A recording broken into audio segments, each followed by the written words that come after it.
கிறிஸ்து இயேசுவில் அன்பார்ந்த சகோதர சகோதரிகளே, பசிபிக் கடலில் இருக்கின்ற சால்மன் மீன் ஒரு வித்தியாசமான செயலை செய்யுமா? இந்த மீன்கள் பல ஆண்டுகள் கடலில் வாழ்ந்த பின் தான் பிறந்த அதே நன்னீர் ஓடைக்கு திரும்புமா? இதற்காக ஆற்றினுடைய அந்த நீரோட்டங்களுக்கு எதிராக இது நீந்தும், நீர்வீழ்ச்சிகளை தாண்டி குதிக்கும், மீன்பிடி வலைகளில் சிக்காமல் போராடி செல்லும். இவை அனைத்தும் தனது இனப்பெருக்கத்திற்காக, தான் முட்டையிடும் அந்த இடத்தை அடைவதற்காக. அங்கு சென்றதும் இந்த சால்மன் மீன் தனது முட்டைகளை இடுகிறது. பின்னர் ஒரு குறிப்பிடத்தக்க ஒரு சிறப்பான ஒரு நிகழ்வு அங்கு நடக்கின்றது. இந்த சால்மன் மீன் அங்கு இறக்கிறது. அதனுடைய அந்த உடல் அழுகும் போது அது நீர் மற்றும் மண்ணுக்குள் ஊட்டச்சத்துக்களை வெளியிடுகிறது. தனது சந்ததியினரை வளர்க்கும் ஒரு சுற்றுச்சூழலை உருவாக்கி அவற்றிற்கு உணவையும் அது அங்கு விட்டு வைக்கிறது. இந்த தாய் சால்மன் மீன் தனது குழந்தைகளான அந்த குட்டி மீன்களை பார்ப்பதில்லை. ஆனால் அது வளர வாழ எல்லாவற்றையும் இது கொடுக்கிறது. தன் அடுத்த தலைமுறை வாழ்வதற்காக தன் உயிரையே இது தருகிறது. இதைத்தான் இன்றைய புது காலத்தினுடைய 5வது ஞாயிற்றுக்கிழமை வாசகங்களில் பிறருக்கால் தன்னையே கையளித்ததில் வாழ்வு இருக்கின்றது என நாம் தியானிக்கின்றோம். பிறருக்காக நம்மையே கையளிக்க நாம் அழைப்பும் பெறுகின்றோம். அன்பார்ந்தவர்களே, இது வெறும் ஒரு உயிரியல் நிகழ்வு அல்ல, மாறாக கிறிஸ்தவ சீடத்துவத்தை வரையறுக்கும் ஒரு ஆன்மீக கோட்பாடு. இதற்கு இறைமகன் இயேசுவே நமக்கு முன்னுதாரணமாக ஒரு சிறந்த எடுத்துக்காட்டாக இருக்கின்றார். அன்பார்ந்தவர்களே, நாமும் நமக்கு தரப்பட்டிருக்கின்ற கொடைகளும் திறன்களும் திறமைகளும் வாய்ப்புகளும் செல்வங்களும் நாம் ஒளிர்வதற்காக மட்டுமல்ல, மற்றவர்களையும் ஒளிர செய்வதற்காக, நம்மை காப்பாற்றிக் கொள்வதற்காக மட்டுமல்ல, நம்மால் பிறர் காப்பாற்றப்படுவதற்காக என்பதை அறிந்து கொள்ள இன்றைய நாளிலே நாம் ஒவ்வொருவருமே அழைப்பு பெறுகின்றோம். இன்றைய நற்செய்தி வாசகத்திலே பிறருக்காய் தன்னையே கையளித்தலை 2 உருவகங்கள் வழியாக இயேசு எடுத்துரைக்கின்றார்.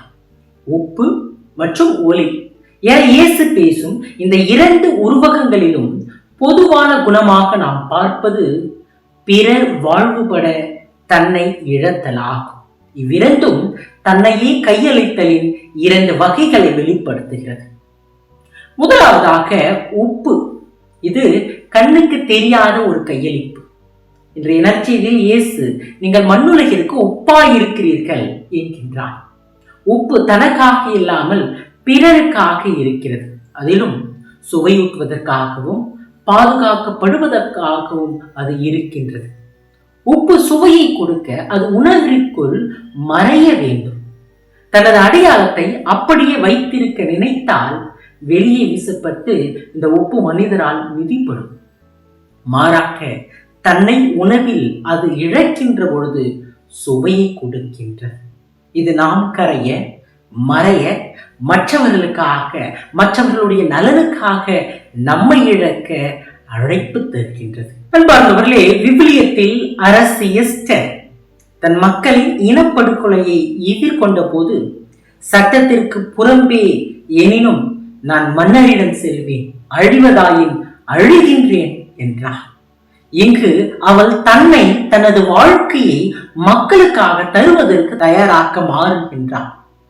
எஸ்தர் 4வது அதிகாரம் 16வது இறைவசனம். உப்பு போல அவளது தியாகம் மக்கள் அனைவரையும் பாதுகாத்தது. மற்றவர்களின் வாழ்வுக்காய் நம்மை இழக்க இன்றைய நாளில் நாம் தயாராக இருக்கின்றோமா என்பதை சற்று சிந்தித்து பார்ப்போம். 2வதாக இயேசு பேசுகின்ற உருவகம் ஒளி. இது கண்ணுக்கு தெரிந்த கையளிப்பு. இயேசு தொடர்ந்து நீங்கள் உலகின் ஒளி என்கின்றார். இது நம்மை சமுதாயத்தின் ஒளியாக மாறுவதற்கு அழைப்பு தருகின்றது. ஒரு மெழுகுவர்த்தி ஒளி கொடுக்க தன்னைத்தானே கரைத்துக் கொள்கிறது. இங்கு மெழுகு உருக்குவது காணக்கூடிய ஒரு கையளிப்பு. இயேசு எவரும் விளக்கை ஏற்றி மரக்காலுக்குள் வைப்பதில்லை, மாறாக விளக்கு தண்டின் மீதே வைப்பர், அப்பொழுதுதான் அது வீட்டில் உள்ள அனைவருக்கும் ஒளி தரும் என்கின்றார். நாம் மற்றவர் ஒளியை பெற நம்மை கையளிக்க, அதாவது இழக்க அழைப்பு பெறுகின்றார். திருமுழுக்கு யோவான் இதை தன்னுடைய வாழ்க்கையிலே முழுமையாக புரிந்திருந்தார். இயேசுவை அதிகமானோர் பின்பற்றுகின்றனர் என அவருடைய சீடர்கள் கவலைப்பட்ட போது யோவான் அவர் வளர வேண்டும், நான் குறைய வேண்டும் என்கின்றார். அன்பார்ந்தவர்களே, இங்கு யோவான் ஒரு எரியும் விளக்காக இருக்கிறார். தன்னுடைய முழு வாழ்வும் தன்னையே கொடுத்தல், அதாவது தன்னை விட்டு விலகி கிறிஸ்துவை நோக்கி செல்கிறது என்பதை அவர் முழுவதுமாக உணர்ந்து செயல்படுகின்றார். இறை ஒளியை பிரகாசிக்கும் மெழுகாய் நாம் உருக, அதாவது நம்மை இழக்க வேண்டும். உப்பு கண்ணுக்கு தெரியாமல் தன்னை மறைத்து சுவை ஊட்டுகிறது. ஒளி தெரியும்படி தன்னை கரைத்து ஒளியை தருகிறது. தெரிந்தாலும் தெரியாவிட்டாலும் இவை இரண்டிலும் தன்னையே கையளித்தல் மிக முக்கிய பண்பாக இருக்கின்றது. தன்னையே கொடுத்தல் என்பது இது வெறும் ஒரு கிறிஸ்தவ பண்பு அல்ல, மாறாக இது இறைவனுடைய இயல்பு. திருவிவிலியம் இந்த உண்மையை நமக்கு தெல்ல தெளிவாக எடுத்து இயம்புகின்றது. தொடக்க நூலில் கடவுள் ஆதாமுக்குள் தனது உயிர் மூச்சை ஊதுகிறார். தொடக்க நூல் 2வது அதிகாரம் 7வது வசனம். மனித குலத்திற்கு உயிர் கொடுக்க தன்னையே தருதலினுடைய அடையாளம் இது. விடுதலை பயண நூலில் கடவுள் அடிமைப்பட்ட இஸ்ராயலரின் துன்பத்திற்குள் இறங்குகிறார். என் மக்கள் படும் துன்பத்தை என் கண்களால் கண்டேன், அவர்களின் துயரங்களை நான் அறிவேன் என்கிறார். விடுதலை பயணம் 3வது அதிகாரம் 7வது வசனம். கடவுள் தூரத்தில் இருப்பவர் அல்ல, அவர் தன்னை மக்களின் நிலைக்குள் உட்படுத்துகின்றார். இறைவாக்கினர் ஓசேயா கடவுளை ஒரு குழந்தைக்கு நடக்க கற்றுக் கொடுக்கின்ற ஒரு பெற்றோராக சித்தரிக்கின்றார். அவர்களுக்கு அவர் உணவளிக்கின்றார், அன்பின் கரங்களால் அவர்களை கையில் ஏந்துகிறார் என்கின்றார். ஓசேயா 11வது அதிகாரம் 3 மற்றும் 4வது இறை வார்த்தைகள். இறைவாக்கினர் எசையா கடவுளை மக்களுக்கு உயிர் மூச்சு தந்து அதில் நடமாடுவோருக்கு ஆவியை கொடுப்பவர் என அறிவிக்கின்றார். எசையா 42வது அதிகாரம் 5வது இறைவசனம். இறைவன் மனித குல வாழ்வுக்காக தன்னையே இங்கு கொடுக்கின்றார். பிலிப்பியருக்கு திருத்துதர் பவுல் எழுதுகிறார், கடவுள் வடிவில் விளங்கிய அவர் கடவுளுக்கு இணையாயிருக்கும் நிலையை வலிந்து பற்றி கொண்டிருக்க வேண்டியது ஒன்றாக கருதவில்லை, ஆனால் தம்மையே வெறுமையாக்கி அடிமையினுடைய வடிவை ஏற்று மனிதருக்கு ஒப்பானார்.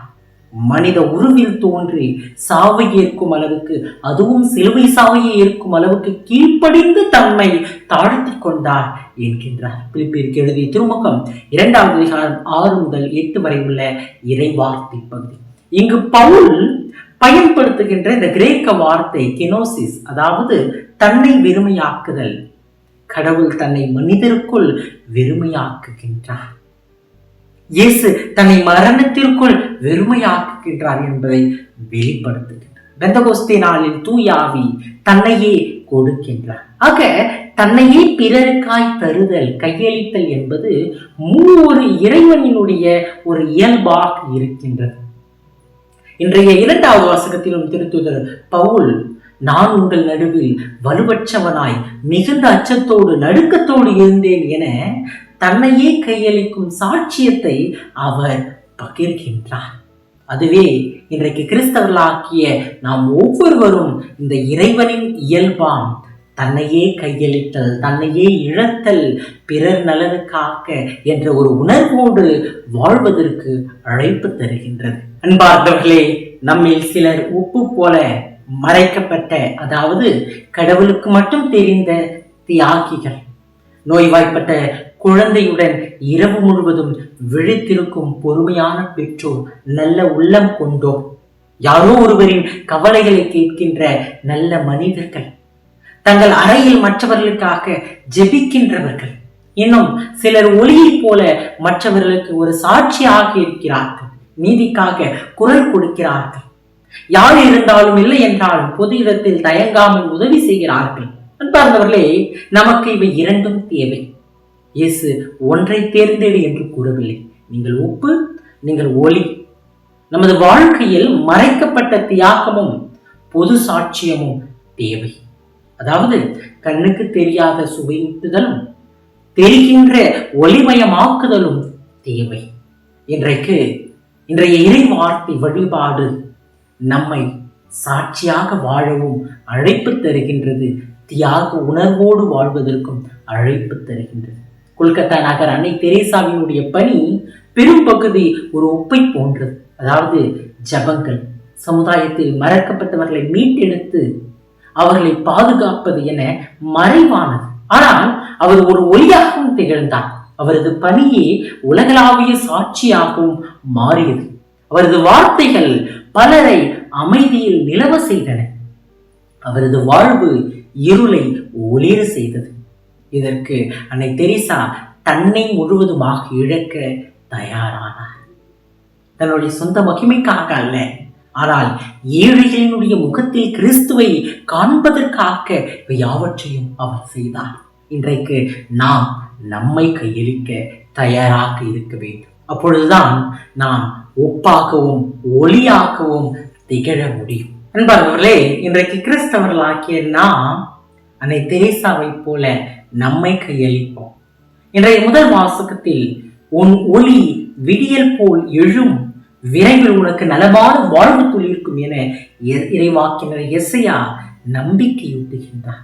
ஒரு குழந்தையின் கல்விக்கு நிதியுதவி செய்ய, ஆதரவற்றோரை ஆதரிக்க, உங்களுடைய வளத்தை, உங்களுடைய கொடைகளை, திறமைகளை பகிர்ந்து கொள்ள, பிறருடன் நல்லிணக்கம் செய்து கொள்ள இயேசு என்று அழைக்கிறார். அவர் எல்லாவற்றையும் செய்யும்படி உங்களை கேட்கவில்லை, ஆனால் அவர் எதையாவது செய்யும்படி உங்களை கேட்கின்றார். அவர் கேட்பது எதுவாக இருந்தாலும் அதற்கு தன்னையே கையளித்தல் மிக அவசியமாக அமைகின்றது.